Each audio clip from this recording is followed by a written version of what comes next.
Hello, everyone. Welcome to Ring Diaries here at Church of Uganda Family TV with me, Fiona Mbowa, where we talk about everything and anything to do with marriage. Do you have a question? Do you have a topic that you think we need to talk about? Just reach out and let us have those discussions. And I keep giving a disclaimer, I don't bring experts. We are just here to share experiences and to make your marriage better. So there's no expert here. We're just people who are willing to share our lives and see how we can make other marriages better. And today we're going to talk about mentorship in marriage. And with me this evening, I am privileged to host two very amazing people, and you're going to see why I'm calling them amazing. From the far left, I have Hannah Ssali Nyakaisiki, who's been married for 33 years. 33 years. 33 years. You're welcome, Hannah. Thank you, Fiona. I thank you for being here. You're welcome. And next to Hannah, we have Abraham Kiyingi, who's been married for 12 years. I was telling him I feel a bit encouraged that I have someone I'm a little older than in marriage in this place. But you're very welcome. Thank you. Thank you for having us. And thank you for allowing to share with us. You're You're welcome. welcome. So today we want to talk about mentorship in marriage. And for starters, what is mentorship in marriage? Well, for my viewers there who may not understand what it means, Hannah, what is mentorship in marriage? What does it mean?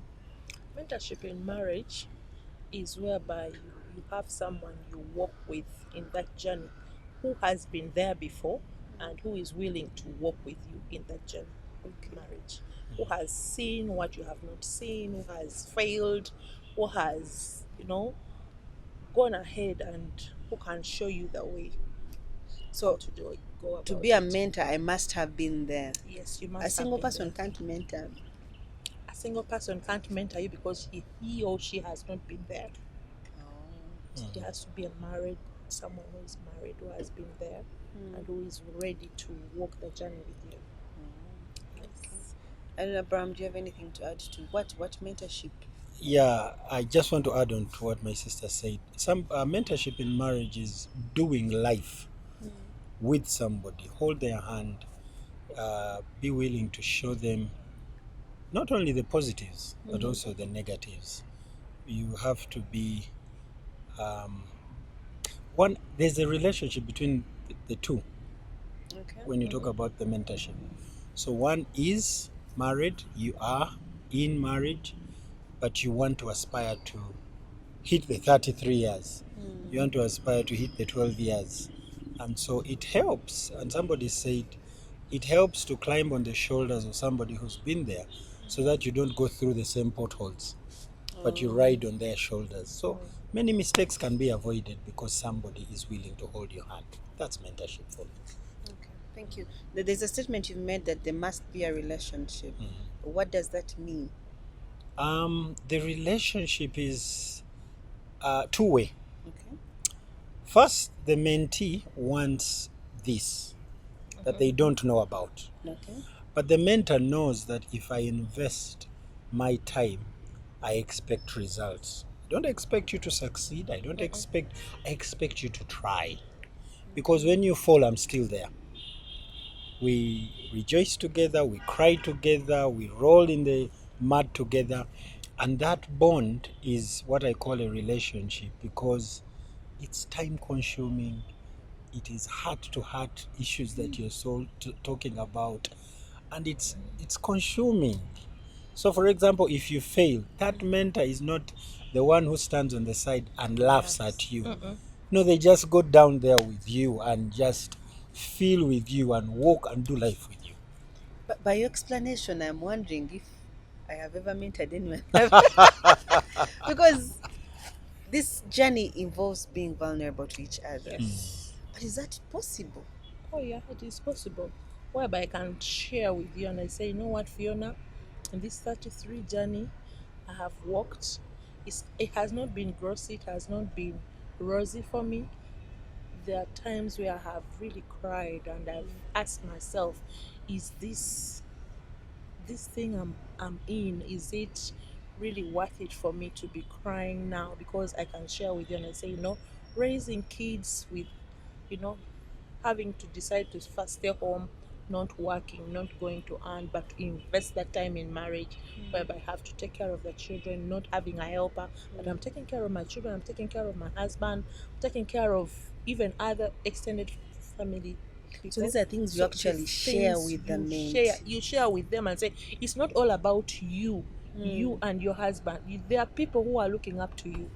So you show them and you tell them, because I have been there, and you too. Time is going to come when you have to be there for your in-law, your, you know, someone. How are you going to do it? How are you going to balance? So we share. We are vulnerable. If we are to cry, we cry together, and we wipe the tears together. So I'm not telling you, oh my God, it has been rosy for me. We go out, we eat ice cream, we go on honeymoon. All the Yeah. things are rosy. No, I tell you the real thing, and you say, oh, okay. Wow, that's actually deep. Are those things that we actually doing? Can we do such things? Because most of us, and maybe we have gotten it wrong, you feel that in the guys to encourage people into marriage, people have only talked about either the good parts or concentrated on the bad parts. But what you're talking about is something very deep and intimate that you are creating with another person. How important is that to our marriages? I will speak for me. Mm. I sought for the mentorship myself because my background is not one with having a father and mother in the home. Okay. So before I got married, I looked at the examples I have. Instead of being there and Gamba, I'm going to do this alone, it took me to understand that if I'm to enter into this, I go to school and learn and get a certificate and I apply myself at work. If I want to be a best football player, maybe I go to an academy and I learn. Very many times people wait for at church we have what they call counseling. And it runs for about 3 months if you are very If good. it's a good church. If it's a good church. If somebody wants to get married in 3 months, they have less time for. But before I did all that, I had people I looked at and I said, I like this about their marriage. I like that about me. I like that. And I sought counsel. One of them is my pastor. He's my friend. So for him, we would have it to sit down and talk and say, well, how is marriage? Marriage is, how is marriage? So I picked that. Now, when I got married, I also intended to mentor a few couples. Do the same that To do was the done same. for you. It includes bringing them home. You share a meal and you talk about life. My wife takes the woman, I take the man. And we ask the hard questions. I ask the man, Interesting. so do you have a job? This is before marriage. Oh, yes. Do you have a job? Where are you going to stay? What is your definition of a family? So we go through a list. These are not lists that somebody created for me. This is what I think is important and has worked for me. And allow me to share, one of the men that came to my home said, I really love her. I said, what if she was lame? The man, Paused. the man paused for a minute. Tears started flowing. I said, why are you crying? He said, she has been my prayer partner for 2 years. Even if she was without legs, I would marry her. Now, for them, that's a wonderful answer. But it was That a pause could have thought-provoking brought answer. very many answers. Go ahead. That moment of thought would have actually given a different answer. And I think for the sake of our viewers, Hannah, I think we should have even started with this to give them an understanding of why maybe you're the right people to talk about this. Have you been mentored before? Have you mentored someone before? Yes, I've been mentored before. I have a father who is called Obed Rubaiza. She's a pastor, and Mama Christian. So they mentored me. First of all, I saw them when I was young, before even I got married. But when I got married, I kept admiring their marriage, and I asked Mama, "Can you mentor me? Can I come to you?" When he said, "Oh yeah, you're welcome." So whenever things used to be hard, I go to her, and she used to check on check on me and say, Hannah, how is it going? How is this area? Are you taking care of your husband well? Are you doing what you're supposed to do? And I felt that, oh, she really nurtured me from the ground. So when she walked the journey with me, I also said, I am going also to do do that. the same. I'm going to go and do likewise. And I mentor others. So I have held many in my hand, telling them, like, they come to you and ask me, how is this? My husband is not working. I am the one who is fending for my family. Yeah, that is good. That's why God has given you that job. You can Yes. take care of your family. It is, you are sowing good seeds. So I was mentored, so I also mentor. That's how it came about. So mentorship brings in an element of accountability, right? Mhm. Uh, who is supposed to be accountable to the other? A mentee is supposed to be accountable to the mentor, because, like, if she comes to me and say, you know what, this is the assignment you gave me, because I don't tell you what to do, but I give you assignments, and I say this There's and even this. homework. Yes, there is homework, definitely, because we don't give you, like you see that the counselors, they don't fix, they don't save, they don't say straight. Even the mentors do likewise. They don't judge, they don't condemn, they don't speak about. They have to be trustworthy and they have to be confidential. I don't go around That telling part, people, yes. oh, my mentee Tabitha, she's like this. My God, the husband is no. You have to close your mouth. It stays between me and you. It stays between me and Tabitha. I don't tell anyone about her, anyone about her husband. So you have to be trustworthy. You have to be confident. You have to keep everything confidential. So if she hears those things around, she will say, "Oh my God, it is her that I told," and she will not tell you anything again. She will close up. So if you don't build that safe place and she comes to you, you also check in on her and say, the other things we talked about, how is it that? Have you hugged him? Have you commented? Have you spoken those love languages? Do you know the love language of your husband? Have you done the homework? And she gets back to you. So it's a journey where you work together with someone. Interesting. Abraham, I need to re-emphasize the confidentiality because for me, I find there is a problem there. I don't know if it is the society that we are in. You find you'll share with Abraham, and by evening, the church elders all know what my problem is.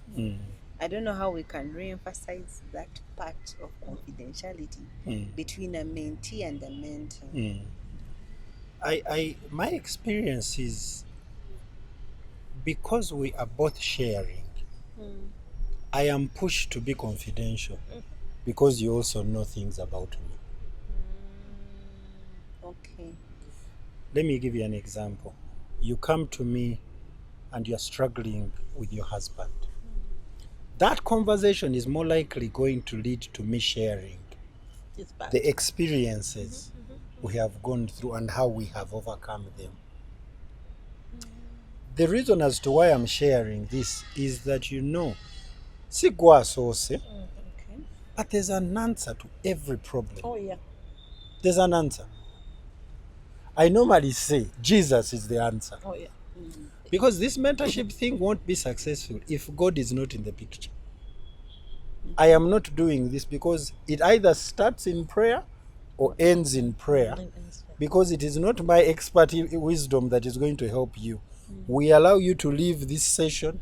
We allow you to move out of here trusting and believing that God is going to have your hand. By the way, you're not going to do it exactly as I did it. That's true. So when you walk out of here, I have also opened up. You're opening up, I'm opening up.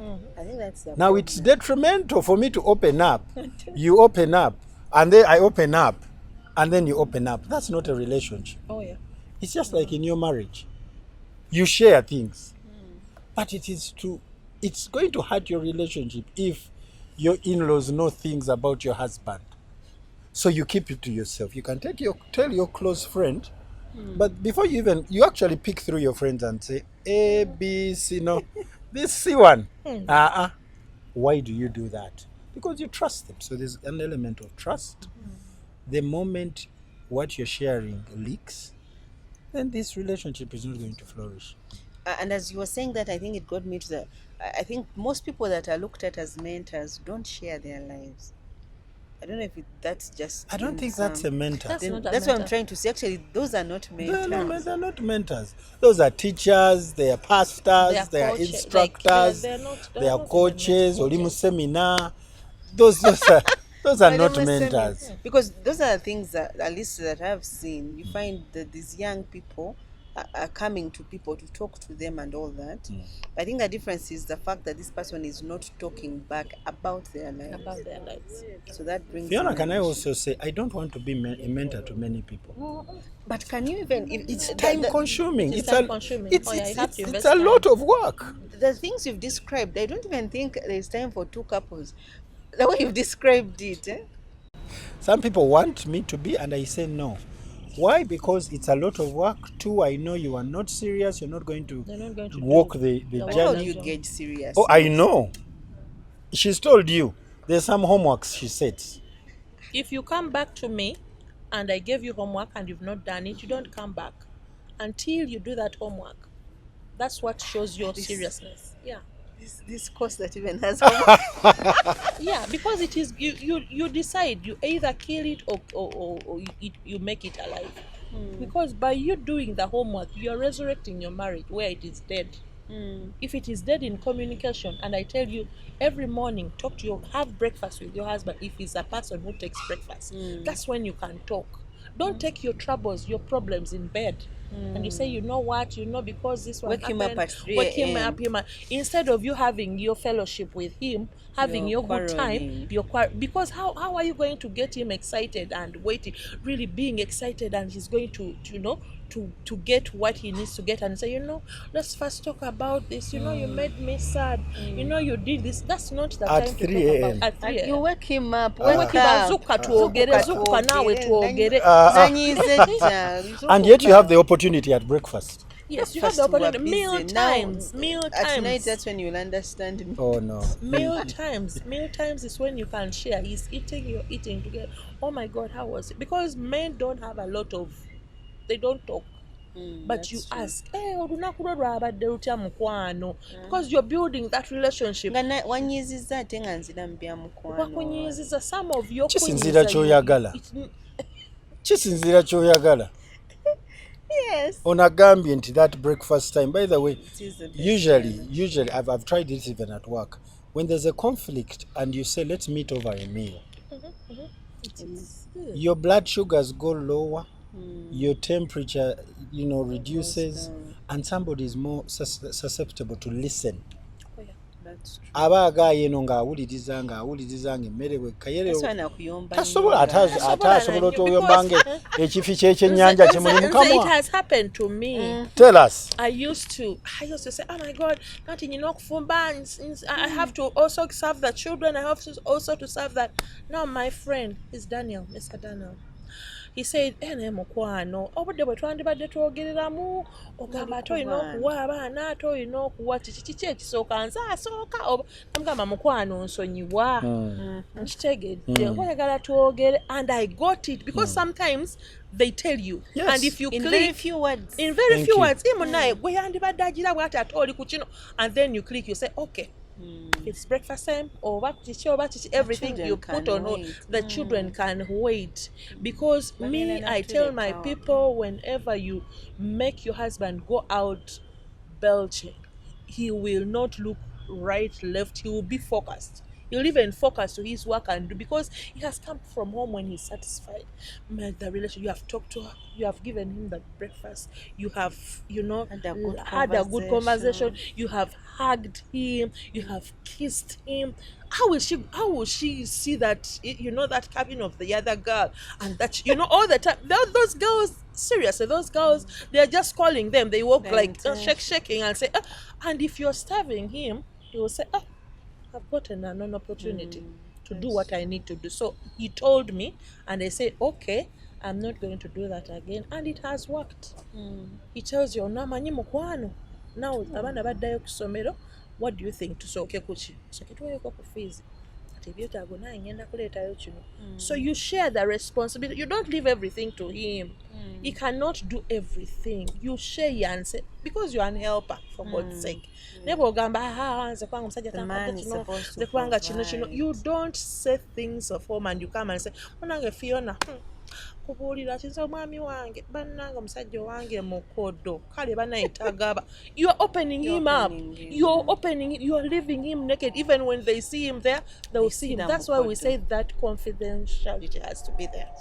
So you get to hear what your friend has said and you say, okay, I'm going to improve. But what I've heard Hannah say is men talk. Men talk. Some we men just talk. don't know how to listen to Thank what you. they say. That's what I've heard her say. Yes, that's what I They think, talk, but do the ladies listen? Listen. They don't. They use few words. That's what you said. Very few. May God help our wives and ladies hear when the men talk. Even those unsaid words, where that you see in the eyes, you should be able to. And then the other thing, you women pride yourself for having the sixth sense. But many a times that sixth sense is used to catch them when they fall. Not to catch them when they speak and you want to build them up. So may God give us the wisdom to say, oh, for her, he was saying the time we had to talk. So she put that aside and was able to use that time.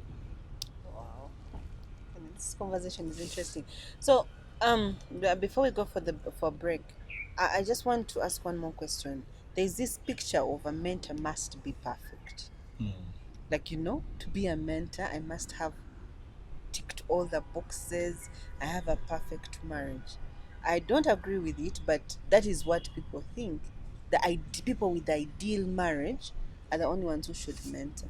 What do you think about that? You go first. No, you don't have to be perfect for you to mentor. There are those things that you have gone through, and they are going to be a very big lesson to someone who is in marriage. So if you're there and you're saying, oh my God, me, I've not been perfect. Me, my marriage, me, this one is not perfect. For example, for Hannah's sake, my husband we did not walk down the aisle for 22 years. I was with him and we had our 5 children. I kept telling him, but you, my dear, because he goes to St. John and I went to Makeo for gospel, and he said, we'll do it. We'll do it. We will, time will come and we'll do it.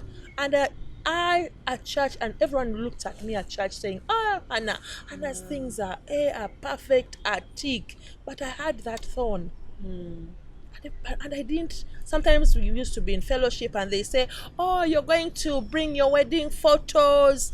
It's a contact. You bring. I don't have a ring. I don't like.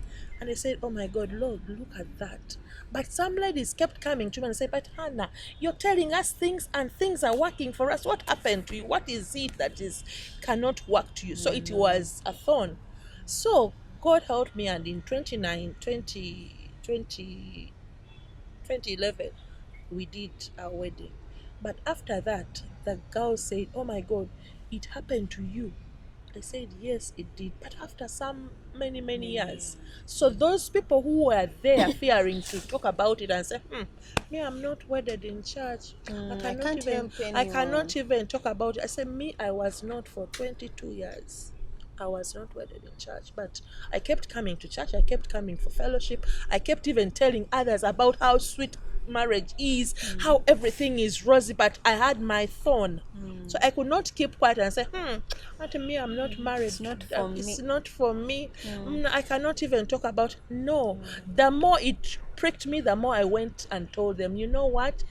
You can make it. You can pray about something. It can happen. And so that's how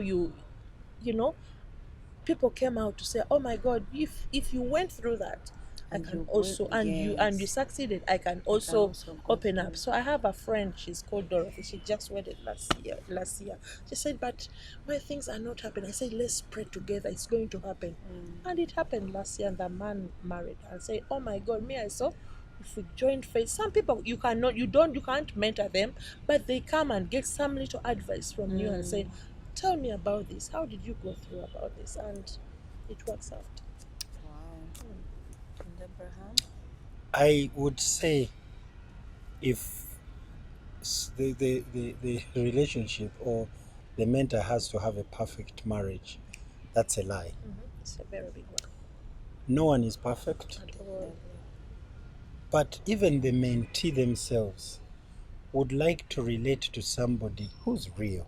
Yeah. The moment you portray a picture that it's perfect, it's unattainable. And many people, instead of getting the mentorship that they so desperately need, they feel inadequate. They feel they can't attain it. They feel. I attended a wedding on Saturday, and where the bride and groom were to sit, the high table, was all white and boarded up. But the decorator behind put a bigoma, old clothes, the hammer, and nail. Even a hammer? And all the things they use to construct this beautiful white front. But the back. So the person I was sitting with said, that's the exact representation of many of our lives. All people see is the perfect. And you mentioned it before we started. People walk into church and you look at them, the husbands usually hold the babies. Oh my God. But when they get home, in fact, as they enter the car, they reset and restart. Which life do you want to live? Seriously. And so if you're going to be a good mentor, that person has to see both lives. Yeah. And that is a very difficult thing to maintain. Wow. Thank you very much. We're going to take a break.